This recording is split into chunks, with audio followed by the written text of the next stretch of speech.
Welcome to Live with Marketers, our award-winning LinkedIn Live broadcast series, exploring industry trends and future-forward views of the marketing landscape with some of the best and brightest in the B2B arena. I'm your host, Alex Wren, Senior Content Marketing Manager at LinkedIn, and I'm excited to be broadcasting to you today from my private studio, aka my apartment, in San Francisco. Thanks for joining today's episode, where we'll analyze different assumptions about what a B2B full funnel marketing strategy might look like in an effort to get closer to one source of truth, if such a thing exists. Not sure. Our hope is that you'll come away from this broadcast with a better idea of how to balance your content strategy to serve multiple objectives, including brand awareness, thought leadership, and lead generation, using both paid and organic tactics. As you're joining us today, I see people trickling in. It would be great to hear from you, where you're joining from, and maybe what book you're reading right now. While you're answering those, I'll get some housekeeping items out of the way. So we will have a Q&A at the end, probably last like 10 minutes. So be sure to continually submit your questions throughout, and we will get to them at the end. We also have a super short survey that will pop up at the end. We're always looking to improve and ensure that we're hosting conversations that matter most to your business. So please take the time to submit. And now it's time to introduce our esteemed guests. Today I have with me Kathleen Booth and Christopher Penn.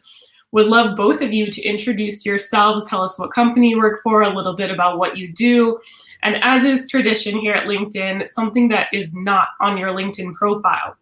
So Christopher, let's begin with you. Hi there, I'm Christopher Penn, Chief Data Scientist and co-founder of TrustInsights.ai. We're a marketing and management consulting firm. And something not on my LinkedIn profile, I hold a 5th degree black belt in Budo Taijutsu, an old Japanese battlefield martial arts. Been doing that for 27 years. I'm glad that I know that now, so I won't pick on you too much throughout the broadcast. Kathleen, over to you. Hi, I'm Kathleen Booth. I'm Vice President of Marketing at Clean.io. We are a digital engagement security platform. And something that is not on my LinkedIn profile is that prior to going into marketing, I worked in international development consulting and traveled to 54 countries, mostly in the developing world. It was a fun time, and now I don't travel very many places with COVID. How many languages do you speak? I speak 2 really well, and another 2 or 3. I was just curious from all those countries that you travel to. Yeah.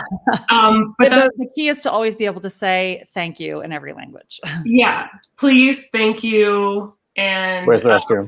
Where's the bathroom? Exactly. Where's the restroom? It's the staples.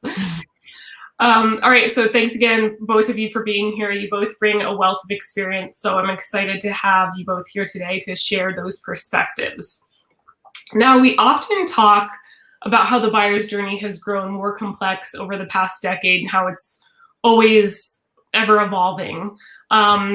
And while it's true that buyers have more channels and more options now than ever, we have to really ask ourselves and be honest, like, was the funnel ever a truly accurate representation of the buyer's journey?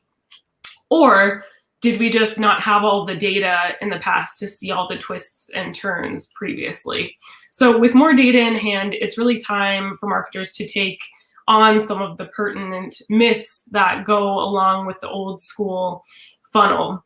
I'd like to kick off the conversation by just level setting a bit for everyone here. So Kathleen and Christopher, it'd be great if we could just talk about, what is a full funnel marketing plan, and how do you define it? What are the contributing components? Whoever wants to go first. I mean, I can start. Traditionally, when you're taught marketing, you're taught about the concept of the funnel, and marketers think of it really in a very simplistic way. They think of top of the funnel, middle of the funnel, and bottom of the funnel.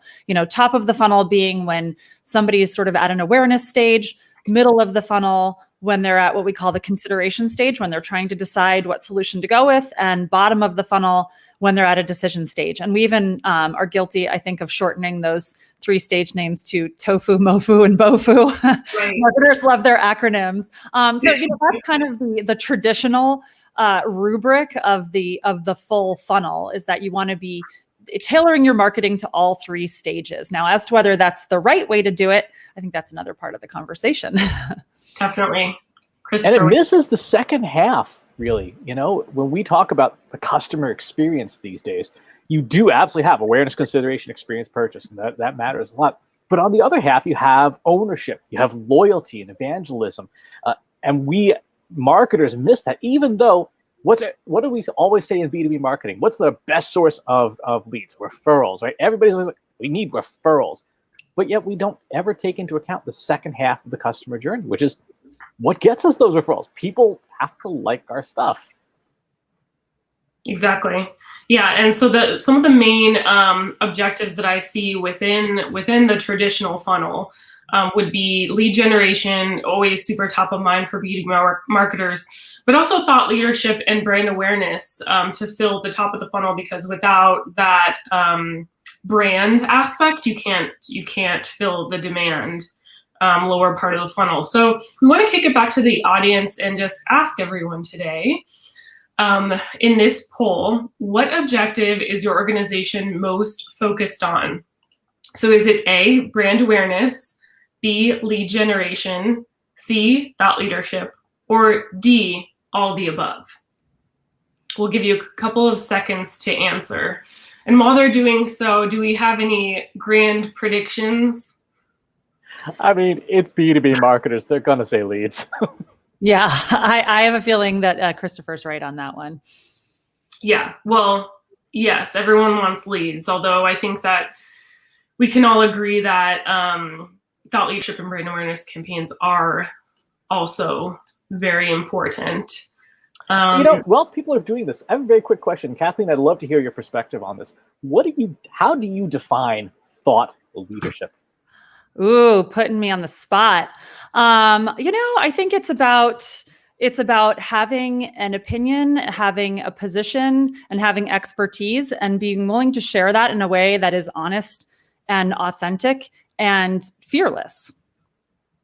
I like that. I was thinking about this morning. I was thinking a thought leader to me is somebody whose thinking changes how I lead, because they don't have to be a leader themselves. Like we look at like Malcolm Gladwell and Brene Brown all the time as great examples. And they're not necessarily like leaders in the sense of, they run a major corporation thing, but their thinking changes how we lead. Yeah. Yeah. But I would just add one thing to that, which is that they're amazing. I think it can be intimidating, though, when you hear names like that. Anybody can be a thought leader. It's about sharing what you know and being fearless in how you do it. Yeah. Eduardo Arena, who's a famous data scientist, says, any sufficiently advanced trolling is indistinguishable from thought leadership. Yeah, well, I think just one thought, and then we'll wrap it up with the main answer to the question. But I do think that thought leadership, it's almost like it shouldn't be the goal. It's like the icing on the cake of doing everything else well and having a distinct point of view. Like, it's not like, I'm going to go become a thought leader. Like, I don't think that's the way it works.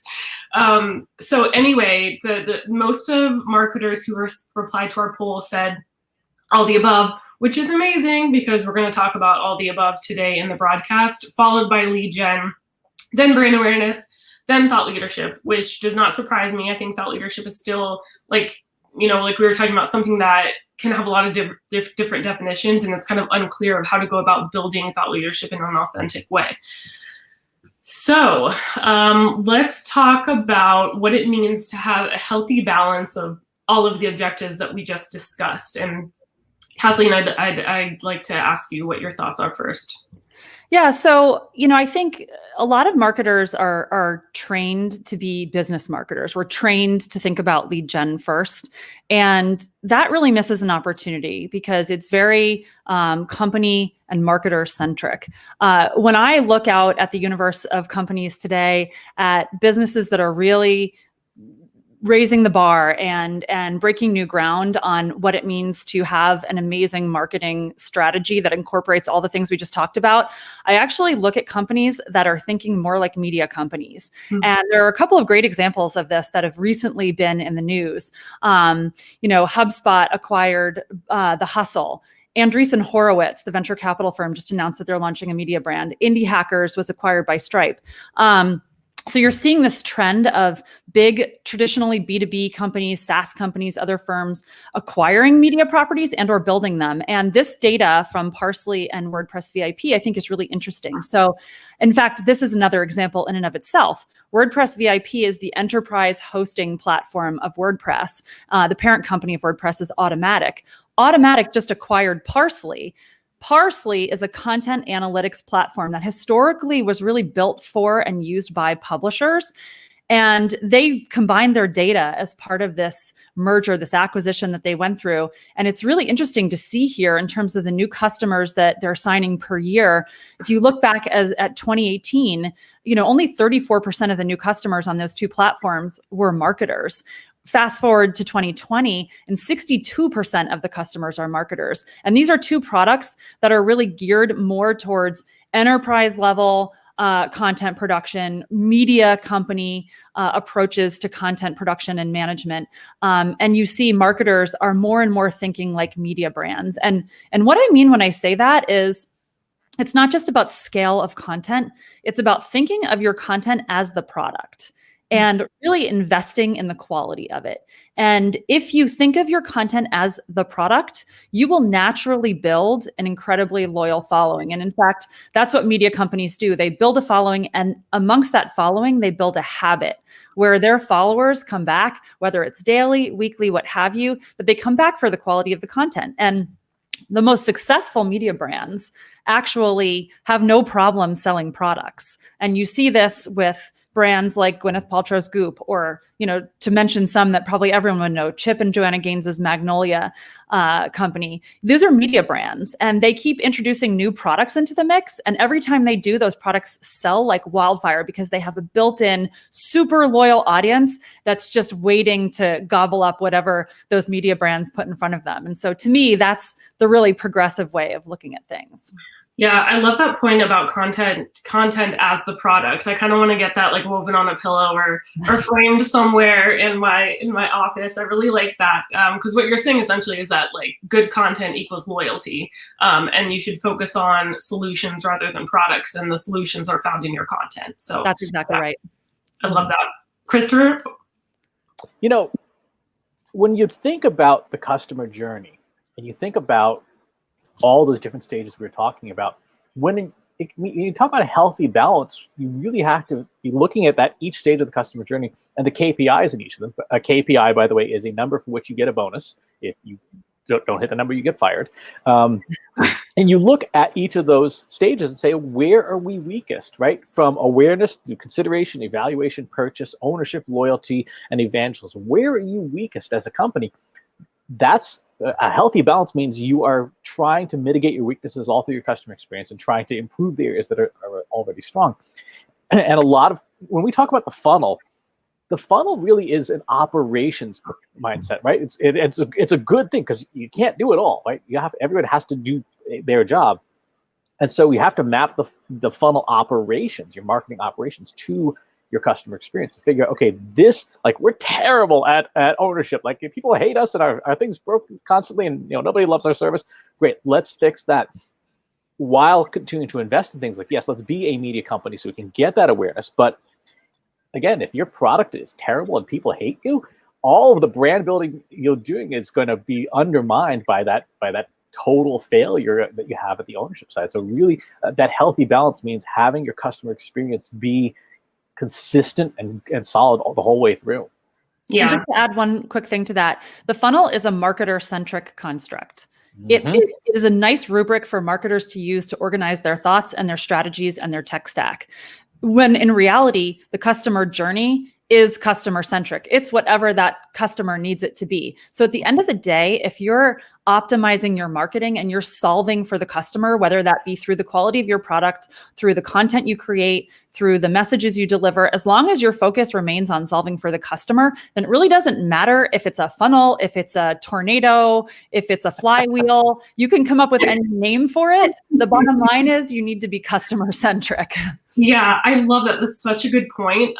That if we want to be the best marketers we can be, we need to think about the customer mindset, not focus on our mindset as marketers and like where we think they fit into this like concise little funnel. Okay, great. Yeah, I love that. I want to talk a little bit about performance marketing. I had this hot thought the other day that potentially performance marketing in the traditional sense, at least, is dead. Like, I think, perhaps we're all brand marketers now. What I mean by performance marketing is that putting out marketing messages directly because you are trying to drive leads from that content. Like I said, like thinking like a marketer, not thinking like a customer. And what comes to mind is like, all these spam emails I get, which are marketers who call themselves performance marketers trying to get me to use their product. And it's just like, they're getting very creative. I have to give them that. But it's just like, a template they're using for the same person over and over. There's very little personalization there. So Kathleen, would like to get your thoughts on that notion of performance marketing and brand marketing. Well, I would say that those people that are spamming you are just giving performance marketing a really bad name. Anytime as a marketer, I hear that something is dead, my alarm bells start to go off in my head and marketers say this all the time. Email is dead and SMS is dead and QR codes are dead and all of these things, none of them are dead. They have their time and their place. But at the same time, marketers have a funny way of ruining things really quickly. I don't think performance marketing's dead, but having said that, it's very interesting to have this conversation in 2020, 2021, because, we've had this bizarre year and it has, I think, really forced a lot of marketers to take a fresh look at how they approach things.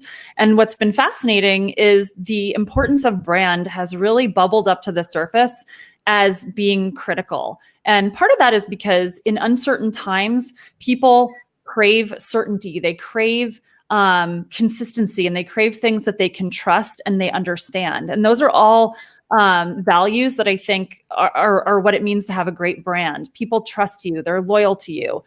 So companies that had built really strong brands prior to COVID and everything that's happened in the last year did really well. Companies that focused on doing that during COVID, I think, benefited from it. And you actually see that in the results of the recent Gartner 2020 CMO spend survey, where CMOs were asked what some of the most important, vital strategic capabilities were. And just I think it was 2019, the last time they did the study, brand strategy was right near the bottom of the list. And the list has something like 12 or 15 things on it. We're showing the top few, but this year brand is number one. And that's because these CMOs are realizing the importance of brand, especially during uncertain times, which doesn't mean that you only focus on it during uncertain times, but it does mean that it's like that foundation that needs to be there so that when tumult happens, when things don't go as planned, you have that brand to fall back on. It's your safety net. Yep. When you think about brand is relationship, right? A brand is a relationship, our relationship with the company. Zave Frank has this great expression. Brand is the emotional aftertaste of a series of interactions, right? And he goes on to joke, that's why you can sell grandma's cookies, but you can't sell old people's cookies. Very different brand. But to Kathleen's point, performance marketing is what you do after you establish the relationship, right? It's, okay, we have a relationship now. I've given you value. Can I ask for something in return? It's not something you can just go out to somebody and say, hey, let's go get married. That typically doesn't end well. And the CMO survey totally does not surprise me because, again, pandemic. What have we been doing for the last year? And it's been a year now. We've been in our lovely home studios, right? What do we do in our homes? We use this. We use this. We use these smart devices. These especially that you talk to, what do? You don't sit there and scroll through 30 results. You say, hey, I'm feeling like takeout. What's a restaurant near me? Or, hey, I'm looking for a SaaS service. This. when you look at how modern search operates, it is brand driven. If you are searching for something by name, you'll get what you look for. And there are a lot of marketers who have not paid attention to how search has changed. And it has changed so drastically that brand is search nowadays. If you haven't updated your search strategy to go with that, you are behind pretty badly.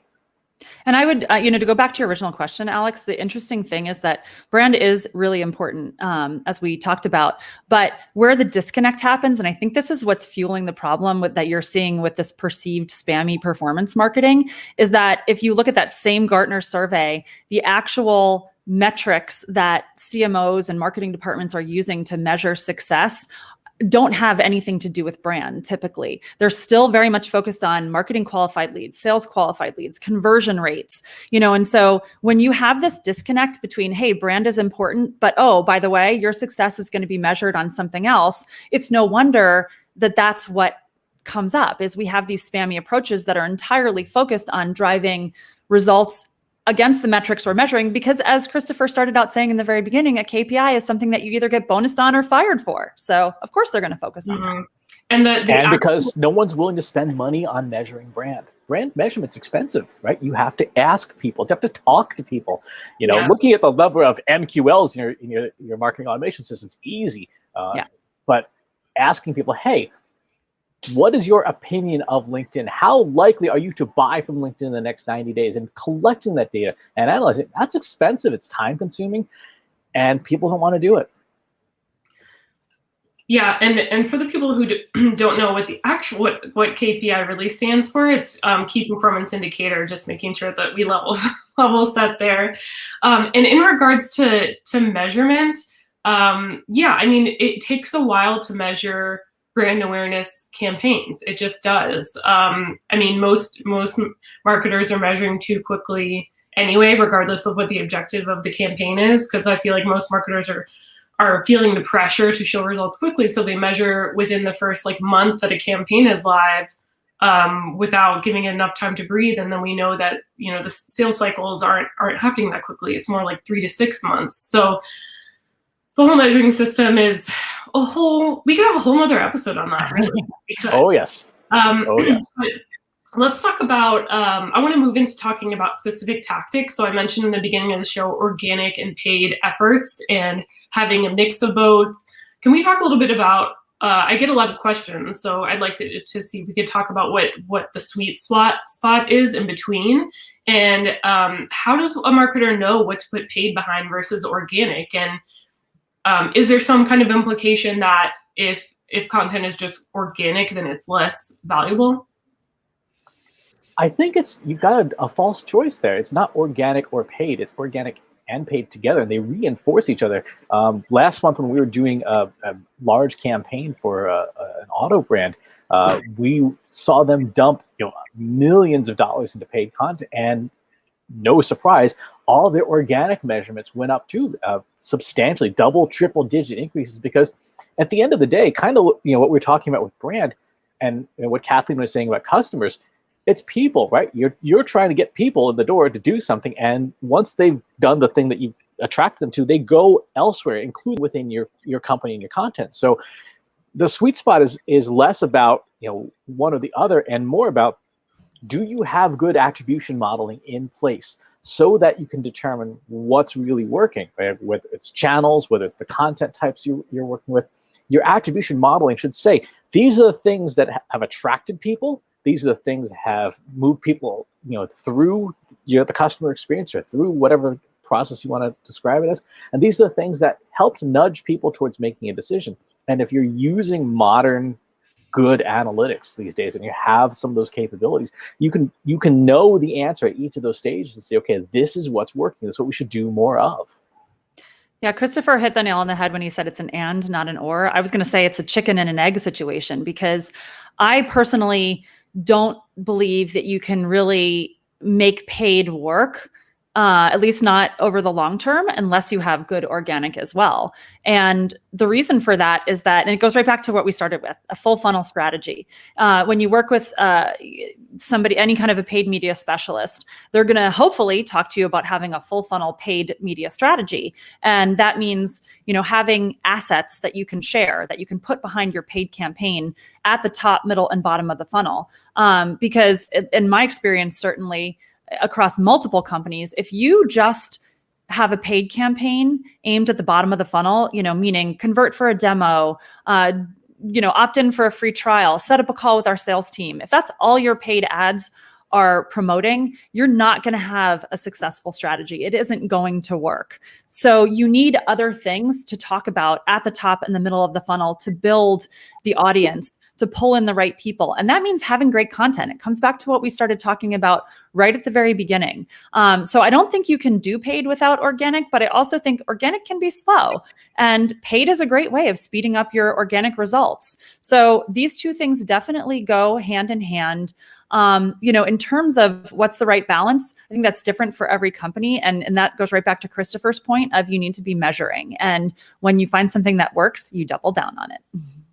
Exactly. When you look at the stage of the customer experience, to Kathleen's point, you need paid and organic at each stage of the customer experience, including on the owner's side, right? You should be doing things like when you have users submitting content for things like reviews and things, there is value in putting paid efforts behind positive reviews you've gotten, or highlighting the positive responses and people evangelizing on your behalf. And I see very few marketers willing to invest budget or even just effort finding that kind of thing when it comes to reinforcing the second half of the customer journey.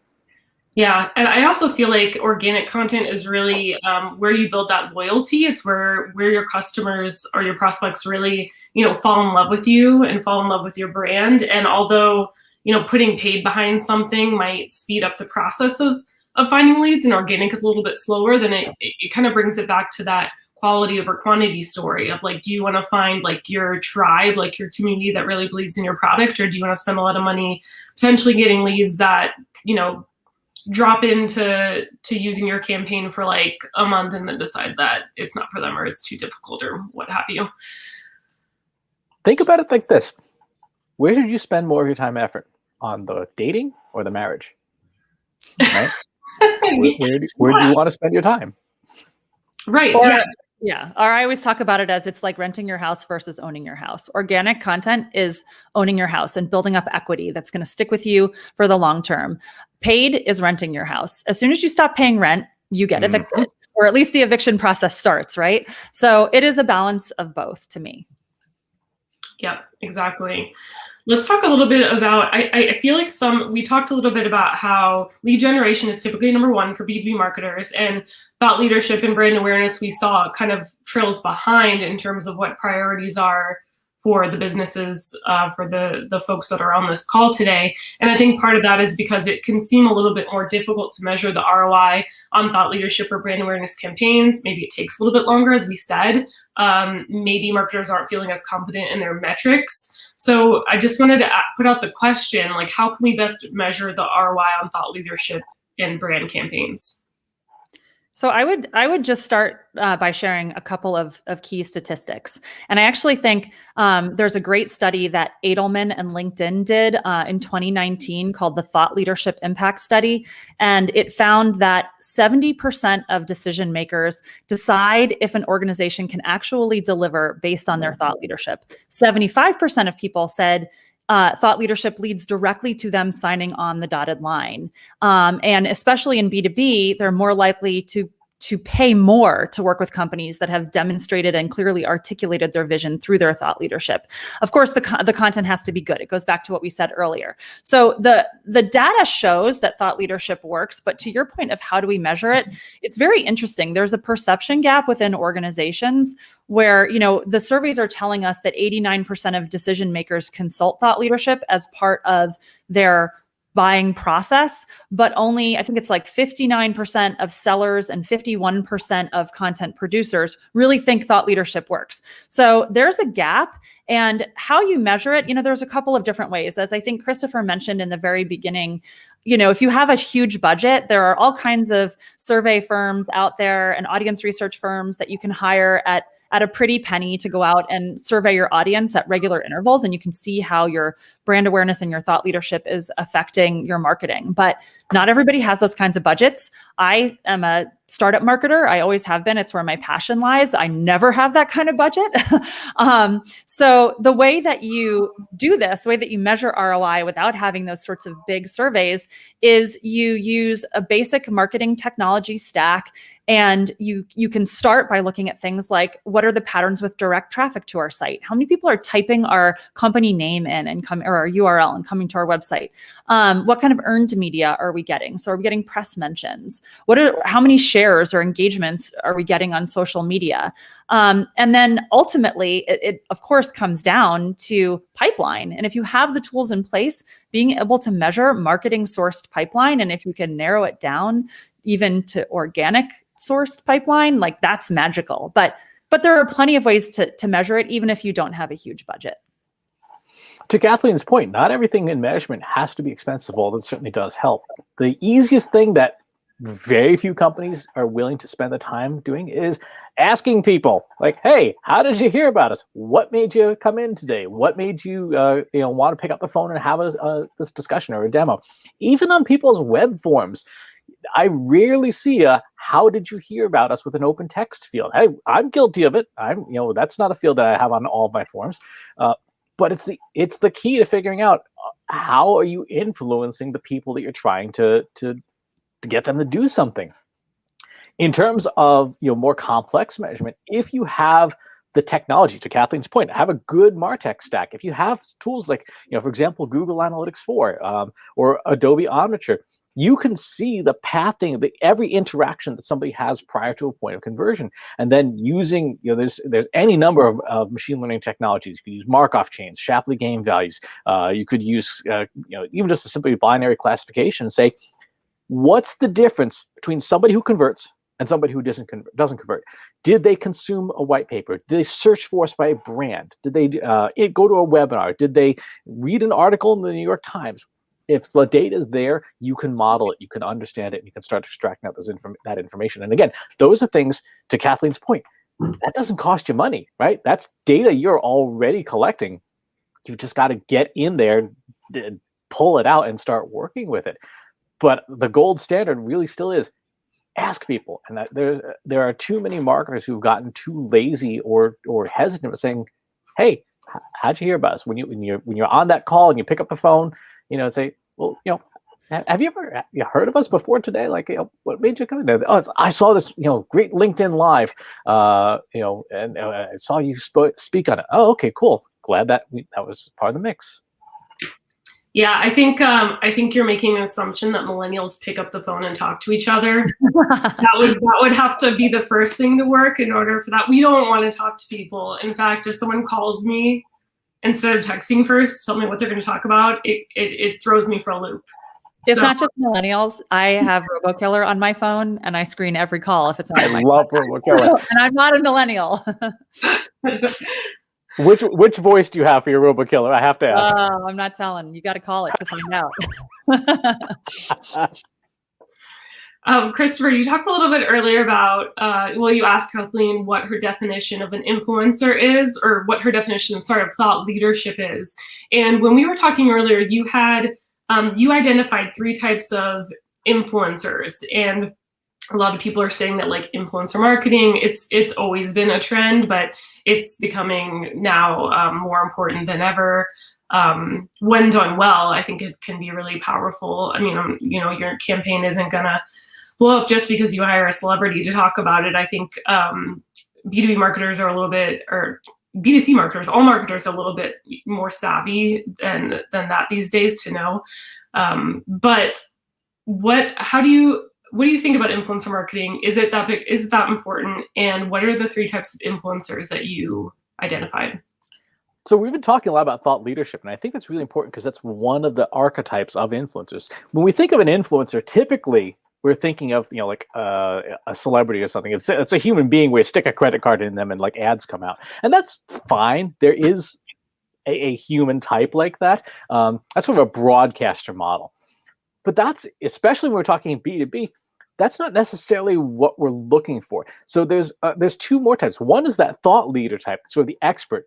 For those of you who have like a lot of gray hair like I do, probably remember the late 70s, early 80s. There was these commercials, E.F. Hutton, the financial firm. When E.F. Hutton speaks, everybody listens. And that's kind of the thought leader, the true thought leader, somebody who, if they even in passing mention you to their audience, everybody pays attention. Like, that person doesn't speak a whole lot, but when they do, everybody listens. The sort of examples in the marketing space that you may know, one of my friends, Tom Webster over at Edison Research, absolutely brilliant. Anytime he has anything to say about audio or podcasting, I drop what I'm doing and I listen. We are all familiar with, someone like Seth Godin, not a huge social media guy and stuff like that, but when he writes something, we all pay attention. And then there's this middle model we call the mayor. It's somebody who knows somebody, right? It's Mitch Joel has a great expression. It's not who you know, it's who knows you. And in B2B marketing, one of the things that we desperately need sometimes, we just need an introduction, right? We need to say, Kathleen, hey, there's this like a marketing agency here, and the CEO looks like they're doing things, and I know you know this person. Could you just introduce me to them? And Kathleen's like, maybe you're kind of weird on LinkedIn.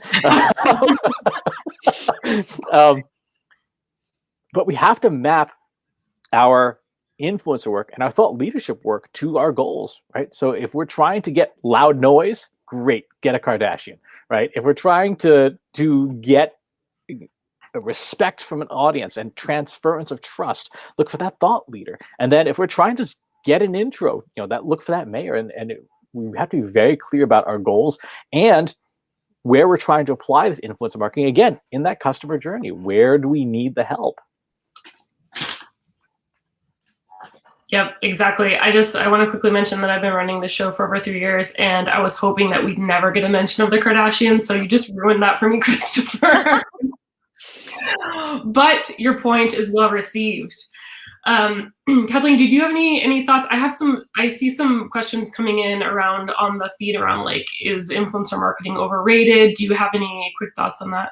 Yeah, I would just say I'm a big fan of influencer marketing broadly. And Christopher's right, there are many different types, and it's different in B2C than it is in B2B. I think just at the bottom of it for me, it's if you need to find an audience that you don't currently have, who already has that audience, and how can you partner with them in a way that is win-win. And influencer marketing doesn't have to mean just paying somebody. It can just mean you build a relationship and they get something out of it and you get something out of it. And I've done that a lot. Again, I work at a lot of startups with not big budgets.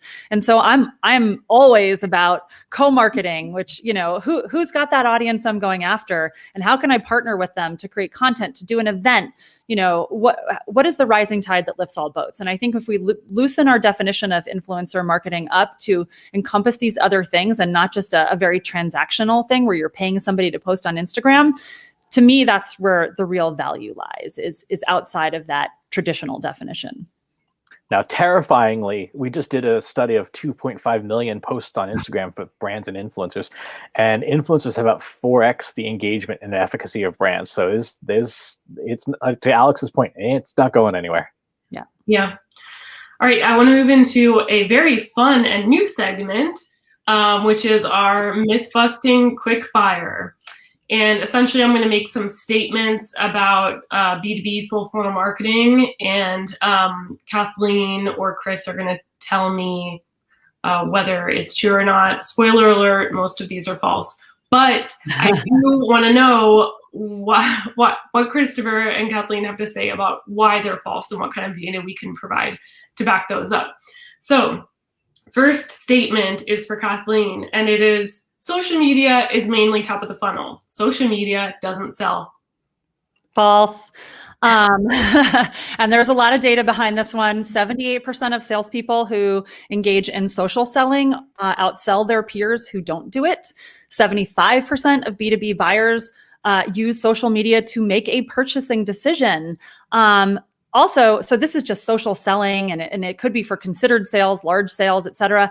But there's the whole field of social commerce that is starting to explode, especially in the last year with COVID. It's been growing much more quickly overseas than it has in the US. And this graphic from eMarketer shows how the increase in China has been pretty large over the last several years. The US increase has been smaller, but here's what's really interesting. The increase in social commerce sales will rise almost 35% just in the last year.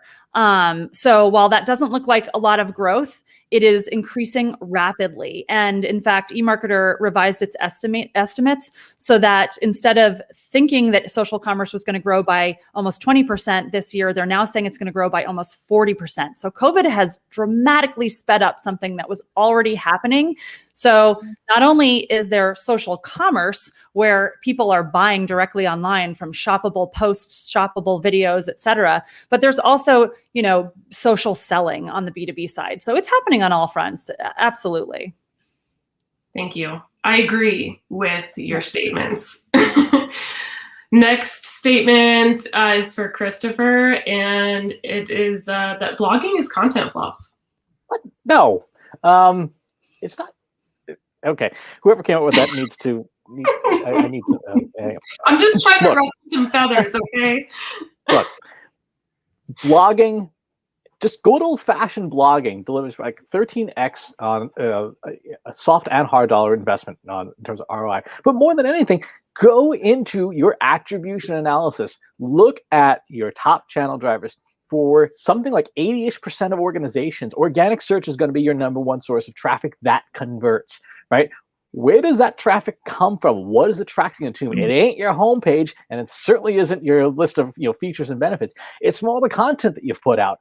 Now, all the stuff that you've written about that answers people's questions, right? If you want a blogging strategy that works, follow the strategy summarized in the title of Marcus Sheridan's book. They ask, you answer, right? People ask you questions. Answer their questions. And guess what? Every person who asks you a question, there's 10, maybe 100 people who have exactly the same question, and they're Googling for it. And if you have the most authoritative answer in the space, you will earn that traffic. And because you know already that it's relevant, you will convert them. So blogging is how you power organic search if you have any brains whatsoever. Agreed. We invest a lot into our blog, and we see that investment back twofold, because it proves to be a great resource again and again. All right, the next statement is for Kathleen. It is, reaching the most folks should be the goal of your campaign. So, earlier we talked about brand building and thinking like a media company, and those are great ways to quote unquote reach a lot of people. But when it comes to campaigns and actual lead gen, we started out talking a little bit about lead gen and filling the pipeline. I would say, there's a funny phrase I've heard before, which is that the riches are in the niches. And I totally believe that. And that's why you've seen this incredible rise in account-based marketing approaches in the B2B world in the last several years. And in fact, there's a ton of data to support why that works so well. So account-based marketing is about flipping the construct of the funnel and having a very laser-focused sense of who you're going after. So maybe it's, I want to land these 10 companies, and then looking to have as many contacts in those 10 companies as you possibly can to really saturate the audience there so that you can effectively land a deal. And demand-based, which granted they're a little biased, they sell account-based marketing software, but they found that companies that have been using account-based marketing for at least 1 year have seen a 10% increase in revenue. And 19% of those reported over a 30% revenue growth. And other companies, CEB, for example, found that stakeholders who perceived that company content was tailored to their specific needs were 40% more willing to buy from that company. And then Serious Decisions found that 30% of marketers that worked in an account-based manner reported more than a 100% engagement increase with C-level targets, which are always the hardest ones to reach. And finally, that 91% of marketers that use ABM or account-based marketing indicate larger deal sizes, in some cases over 50% larger. So yes, use your brand and your media strategy to reach a large audience. But when it comes to your lead gen campaigns, going narrow is so much more powerful.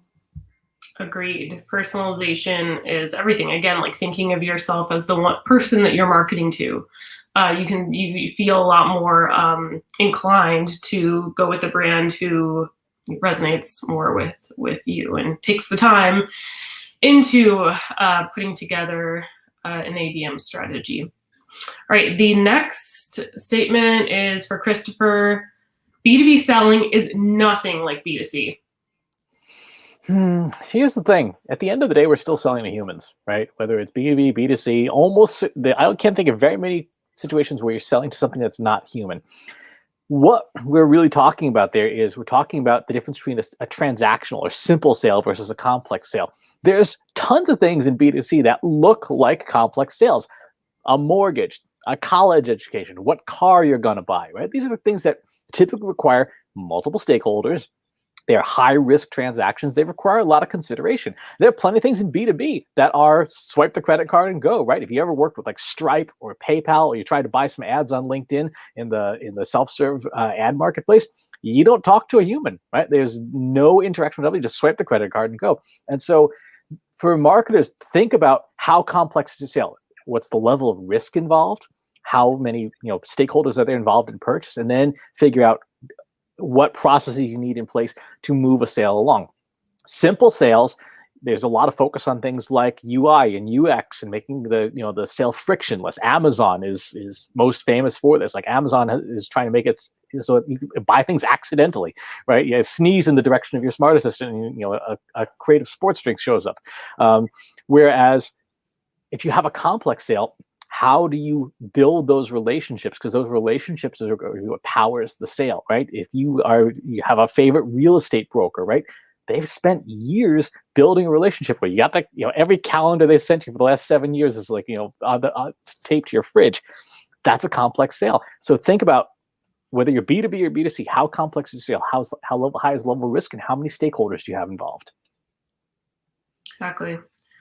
The next one is for Kathleen. The statement is, gating content is the gold standard. I have so many opinions on this. I'm so glad you asked this question, Alex. No, gating content is not the gold standard. Again, this is one of those things that I think we were taught as marketers. And then I always like to say that we're human beings in our real lives, and we go to work and we put our marketing hat on and we forget what it means to be human. And this is one of those things. Gating content actually has a lot of drawbacks. And by the way, gating is basically putting content behind a form on a landing page and telling your visitors, you can only have this if you fill out my form and tell me more about you. And the drawbacks to doing it are, number one, your content reaches a more limited audience. So if you're investing in the creation of great content and you're putting it behind a gate, a ton of people are never going to see it, which is really a shame.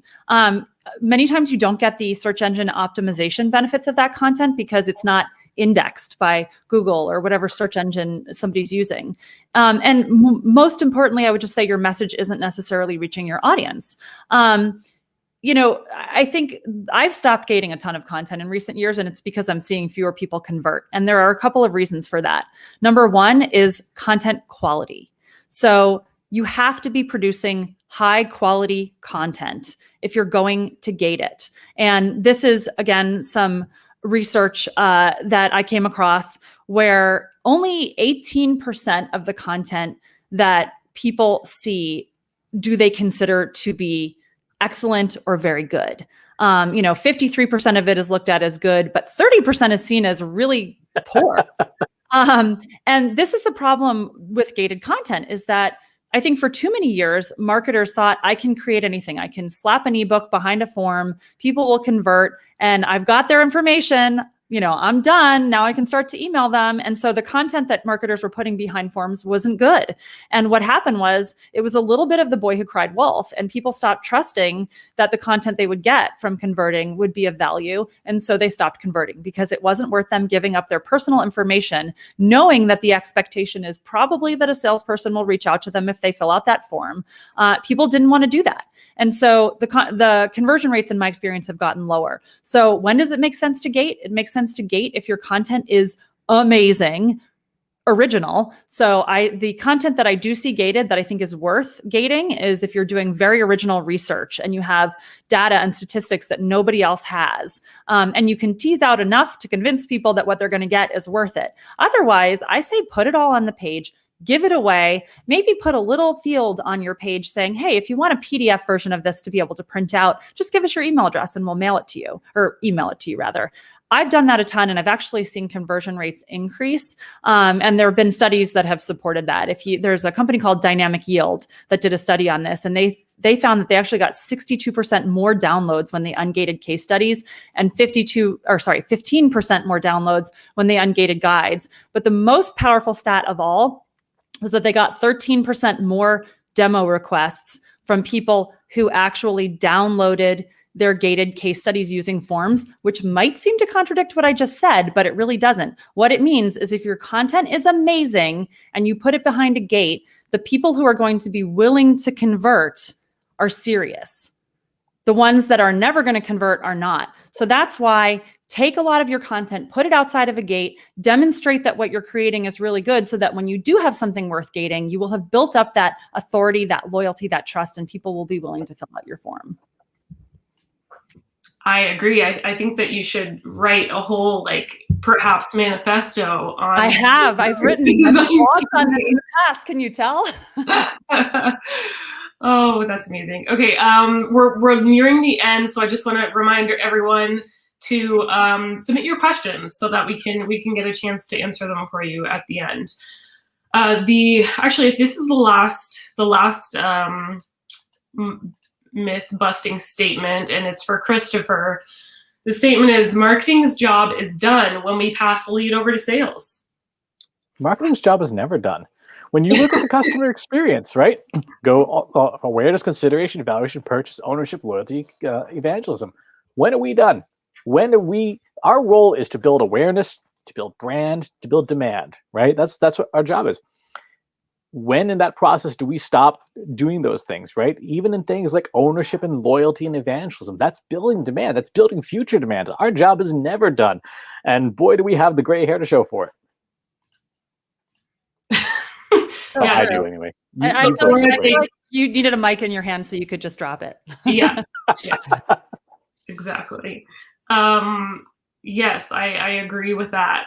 So, all right, I see a lot of questions populating in, and we have less than 10 minutes left, actually. So let's make sure we get to the questions. The first one is, how do you determine KPIs throughout the funnel? And this is for either or both of you. You have to know. So this goes back to what Kathleen was talking about earlier. When you have your marketing technology stack, right, it should map to your operations, right? So you have different systems that plug into different places.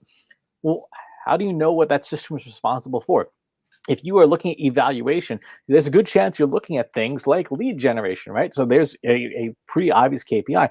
When you look at something like awareness, how do you measure awareness? One of the simplest measures that, again, nobody uses, and it baffles me as to why, is branded organic search. How many people, you log into your Google Search Console or the SEO tool your choice, how many people are searching for you by name, your product, your service, your company? That's a measure of awareness, because if nobody's searching for you by name, nobody knows who you are. Yeah, and I would just say one of the biggest things that marketers are guilty of is, and Christopher may totally disagree with me on this, but I think sometimes they measure too much.